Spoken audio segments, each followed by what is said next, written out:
ನಾನು 2ನೇ ತರಗತಿಯಲ್ಲಿ ಓದುತ್ತಿದ್ದೇನೆ. ಗುರು ಬ್ರಹ್ಮ, ಗುರು ವಿಷ್ಣು, ಗುರುದೇವ ಮಹೇಶ್ವರ, ಗುರು ಸಾಕ್ಷಾತ್ ಪರಬ್ರಹ್ಮ, ತಸ್ಮೈ ಶ್ರೀ ಗುರುವೇ ನಮಃ ಎಂದು ಹೇಳುತ್ತಾ ಇಂದು ನಾನು ಶಿಕ್ಷಕರ ಬಗ್ಗೆ 2 ಮಾತುಗಳನ್ನು ಹೇಳುತ್ತೇನೆ. ಎಲ್ಲರಿಗೂ ಶಿಕ್ಷಕರ ದಿನಾಚರಣೆಯ ಶುಭಾಶಯಗಳು. ನನ್ನ ಎಲ್ಲ ಗುರುಗಳಿಗೆ ಹಾಗೂ ಗುರುಮಾತೆಯವರಿಗೆ ಶಿಕ್ಷಕರ ದಿನಾಚರಣೆಯ ಹಾರ್ದಿಕ ಶುಭಾಶಯಗಳು.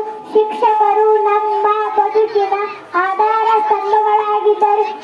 ಅವರು ನಮ್ಮ ವಿದ್ಯಾರ್ಥಿ ಜೀವನದುದ್ದಕ್ಕೂ ಮಾರ್ಗದರ್ಶನ ನೀಡುವ ಪ್ರಮುಖ ಪಾತ್ರ ವಹಿಸುತ್ತಾರೆ. ಕೊನೆಯದಾಗಿ ನನ್ನ ಎಲ್ಲ ಪ್ರೀತಿಯ ಶಿಕ್ಷಕರಿಗೆ ಶಿಕ್ಷಕರ ದಿನದ ಶುಭಾಶಯಗಳು.